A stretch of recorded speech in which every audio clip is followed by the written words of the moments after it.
हमारा गणतंत्र पार्टी हो, भारतीय ट्राइबल पार्टी हो या अलग अलग जो संगठन बना के समाज के जो आगे लोग आ रहे हैं, अब ये नई पीढ़ी से बहुत सारी उम्मीद दिख रही है कि हम कहीं ना कहीं अब सत्ता के हिस्सेदारी भागीदारी नहीं बनेंगे तो लगता है कि इस देश से हमको मतलब कहीं खड़ा होने की जगह नहीं मिलेगी। तो ये नया चेहरा नया जो हमारे युवा हैं, इनके अंदर बहुत एनर्जी है। अब हर आदमी समझ रहा है कि एक तीर एक कमान और सारे आदिवासी एक समान, एक छत्र छाया के नीचे हमको आना ही होगा, जभी हम इन मनवादियों का जवाब दे सकते हैं। तो क्या यही कारण है कि भारत आदिवासी पार्टी कहीं ना कहीं उभर गया और भारत आदिवासी पार्टी को आशा भरी उम्मीदों से आदिवासी देख रहे हैं? हाँ बिल्कुल, भारतीय आदिवासी पार्टी हो या भारत के अंदर जितने भी ट्राइबल मूवमेंट पे काम करने वाले सामाजिक संगठन हो, सामाजिक लोग हों, वो सब धीरे धीरे जागरूक हो रहे हैं। अब इस चीज़ को समझ रहे हैं, मनवादियों की चाल को समझ रहे हैं कि हमारा आरक्षण कैसे ख़त्म हो रहा है, हमको शिक्षा से कैसे वंचित रखा जा रहा है, हमारे हकूक़ को कैसे अदर लोग खा रहे हैं। और ये सब धीरे धीरे हमारा समाज के लोग अब समझ रहे हैं और नई जो आशा की किरण लेकर के ये युवा चेहरा जो सामने आ रहा है, इसका धीरे धीरे असर पड़ रहा है। अगर ये धीरे धीरे असर इसी क्रम में चलता रहा तो आने वाला समय आपका है।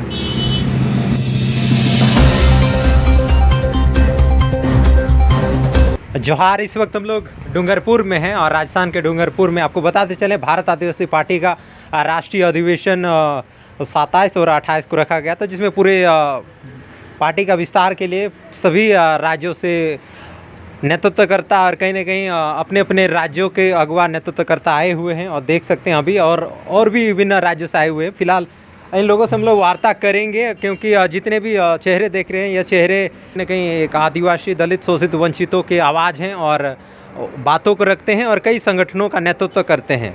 सभी से हम लोग वार्ता करेंगे। तो पहले सर जोहार रहेगा। जोहार। मेरा परिचय मदन गोंड नाम हुआ और मैं गोंडवाना गणतंत्र पार्टी का राष्ट्रीय अध्यक्ष एसटी मोर्चा से। वर्तमान में मैं दिल्ली में रहता हूं परमानेंट लगभग। अच्छा, जब दिल्ली में रहते हैं और रायगढ़ से मैं वर्तमान में प्रत्याशी था लोकसभा का। उसके पहले 2023 के असेंबली के चुनाव में बीएसपी के गठबंधन में स्टार प्रचारक रहे मध्य प्रदेश के और लगभग कई प्रदेशों में काम करने का मौका मिला और लगातार आदिवासी मूवमेंट पे मतलब समाज के सुख दुख में SC ST OBC माइनॉरिटी के जो भी सुख दुख में हम लोग हिस्सेदारी भागीदारी के तहत सड़क से लेकर के और ये आवाज़ संसद तक पहुंचाने का मतलब लगातार लगे हुए हैं। आपको पता होना चाहिए कि देश के इस भारत के जो स्वरूप को आप देख रहे हैं, इस देश को बनाने में आदिवासी समाज का 65% ज़मीन 65% ज़मीन 1947 में हमारे राजाओं ने एक एग्रीमेंट का इस भारत को बनाने के लिए दिया। अगर वो 65% ज़मीन ये समाज न दिया होता तो आज ये भारत का स्वरूप ऐसा नहीं दिखता। लोगों को सांस लेने तक की जगह नहीं थी। फिर भी इस भारत को बनाने में जो गंगा जमुनी की तहज़ीब आपको देखने को मिलता है, इस तहज़ीब में आदिवासी की अहम भूमिका रही है और उस भूमिका के बाद लगातार आदिवासी ही ठगा गया, आदिवासी के साथ ही छल हुआ और हमेशा हमारे इस दबे कुचले लोगों के साथ जो अन्याय हो रहा है, ये पूरा देश देख रहा है। इसमें कुछ बहुत ज़्यादा कहने की ज़रूरत नहीं है। सब लोग आजकल सोशल मीडिया के माध्यम से, मीडिया के माध्यम से आप सब इस चीज़ को समझ रहे हैं। बहुत दिन तो सोचने और समझने में आदिवासी समाज का निकल गया कि हमें क्या करना चाहिए, हमें क्या नहीं करना चाहिए। अब जो नई पीढ़ी के नए जनरेशन के जो लोग आप सामने देख रहे हैं, जो छत्तीसगढ़, मध्य प्रदेश, महाराष्ट्र, गुजरात के जो युवा साथी आए हैं और ये देखने में चेहरा ज़रूर आपको झुलसा हुआ है। आदिवासी कौन है? जिसके शरीर पे अच्छे कपड़े नहीं हैं, जिसका चमड़ा स्किन झुलसा हुआ है, क्योंकि वो मेहनत कश आदमी है, वो श्रम करता है। जो श्रम नहीं करता है, जो श्रम करके नहीं खाता है, वो हमेशा समझिए कि उल्टा सीधा काम करेगा। तो ये मेहनत कश लोग हैं और मेहनत के बलबूते आज अब ये जो सामने देश के अंदर जैसे गोंडवाना गणतंत्र पार्टी हो, भारतीय ट्राइबल पार्टी हो या अलग अलग जो संगठन बना के समाज के जो आगे लोग आ रहे हैं, अब ये नई पीढ़ी से बहुत सारी उम्मीद दिख रही है कि हम कहीं ना कहीं अब सत्ता के हिस्सेदारी भागीदारी नहीं बनेंगे तो लगता है कि इस देश से हमको मतलब कहीं खड़ा होने की जगह नहीं मिलेगी। तो ये नया चेहरा नया जो हमारे युवा हैं, इनके अंदर बहुत एनर्जी है। अब हर आदमी समझ रहा है कि एक तीर एक एक कमान और सारे आदिवासी एक समान, एक छत्र छाया के नीचे हमको आना ही होगा, जब ही हम इन मनवादियों का जवाब दे सकते हैं।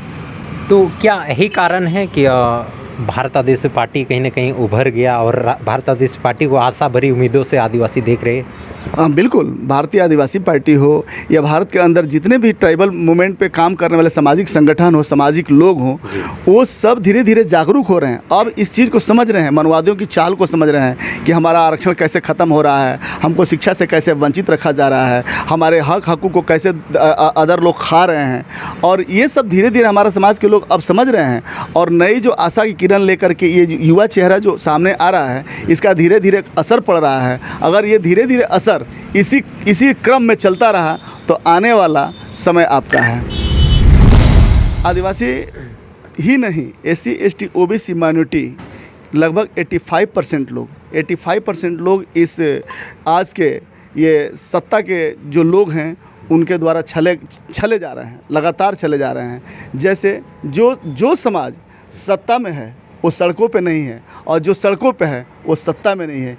यही वजह है कि हमारे समाज की ये हालत, एससी एसटी ओबीसी माइनॉरिटी की ये हालत है। हमें सिर्फ सड़क पे संघर्ष करने से अब बात बनने वाली नहीं है।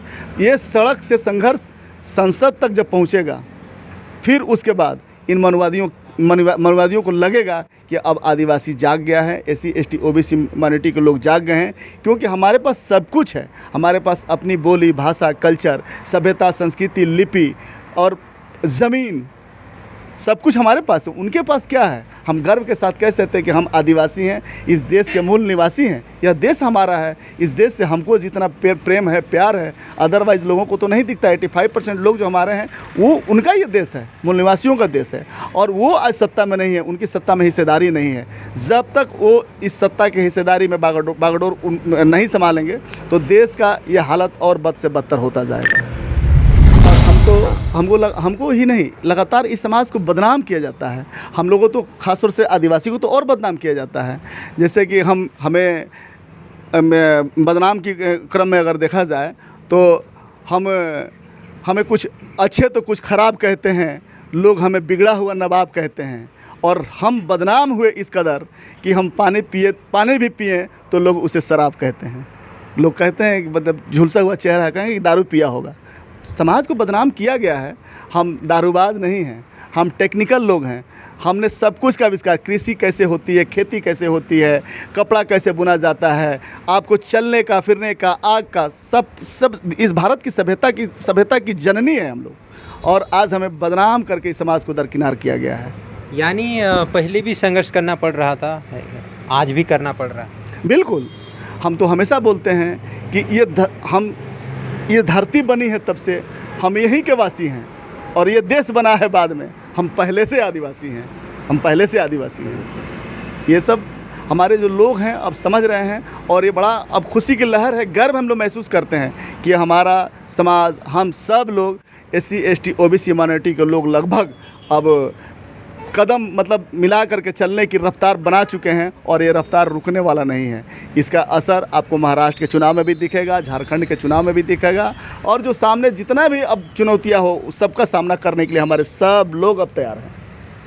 चलिए, धन्यवाद। इसके साथ साथ एक चीज़ और मैं कहूँगा कि ये ट्राइबल लोग, सब लोगों ने एक मूवमेंट बना लिया है कि अगर तुम्हारे को सुधरना है तो सुधरो, नहीं तो आने वाले 3 महीने के अंदर, यानी कि फरवरी तक, मान लीजिए फरवरी तक हम लोग भारत की राजधानी दिल्ली को लगातार 2 दिन तक जाम करेंगे। अगर ये हालत आदिवासियों के साथ, एससी एसटी ओबीसी माइनॉरिटी के साथ अगर सुधार नहीं हुआ तो हम लोग दिल्ली को जाम करके दिखाएंगे कि ये ताकत हमारे पास है और तुमको ठीक से चलना होगा तो चलो, नहीं तो ये राजधानी को जाम करेंगे और बताएंगे संवैधानिक तरीके से कि देश कैसे चलता है।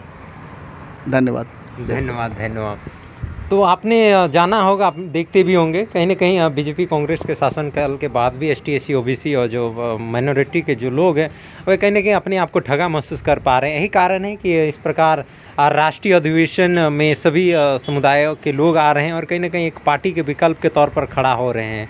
और कहीं ना कहीं यह साल चुनावों का है, आपने देखा होगा कि विकल्प के तौर पर भारत आदिवासी पार्टी भी उभरा है और कईयों का समर्थन मिल रहा है इस पार्टी को। एक आशा भरी उम्मीदों से इन सभी समुदायों का इस पार्टी को समर्थन मिल रहा है ताकि अधिकार मिले। फिलहाल अगर आपको दिखाएंगे तो ये चेहरे वैसे चेहरे हैं जिन्होंने पहले ही बता दिया है कि ये चेहरे संघर्ष के चेहरे हैं।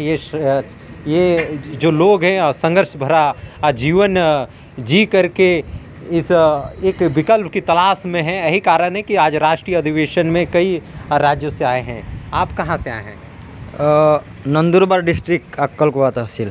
ये कौन सा स्टेट से? नंदुरबार महाराष्ट्र। महाराष्ट्र। हाँ। तो सब विभिन्न राज्यों से आए हैं, महाराष्ट्र से आए हैं। आप लोग कहाँ से? महाराष्ट्र प्रदेश से आए हैं, नंदुरबार जिला से।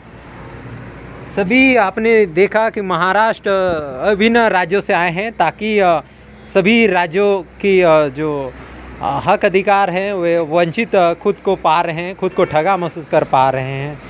यही कारण है कि आज राष्ट्रीय अधिवेशन में सभी आए हुए हैं और कहीं न कहीं एक नया ऊर्जा, एक नई दिशा और कहीं न कहीं दिल्ली में भी अब गूंज सुनाई पड़ेगी, क्योंकि देखा जा रहा है कि राज्यों में ही आंदोलन सिमटता जा रहा है। सांसद में जो गूंज होनी चाहिए, लोकसभा जो संसद में जो गूंज होनी चाहिए वो नहीं हो पाती है।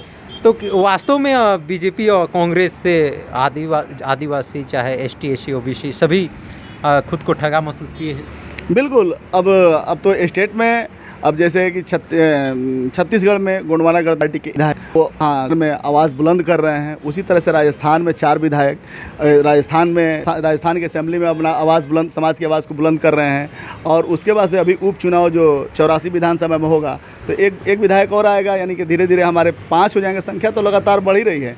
तो यह आंदोलन स्टेट से निकल करके देश की राजधानी तक जाएगा, ये कहना था। और अब कहीं न कहीं अब आंदोलन अब दिल्ली में भी जिस प्रकार किसान आंदोलन हुए थे उस टाइप से आंदोलन जो वंचित किया गया है तो एक नया रूप देखने को मिलेगा। बिल्कुल नया रूप देखने को मिलेगा।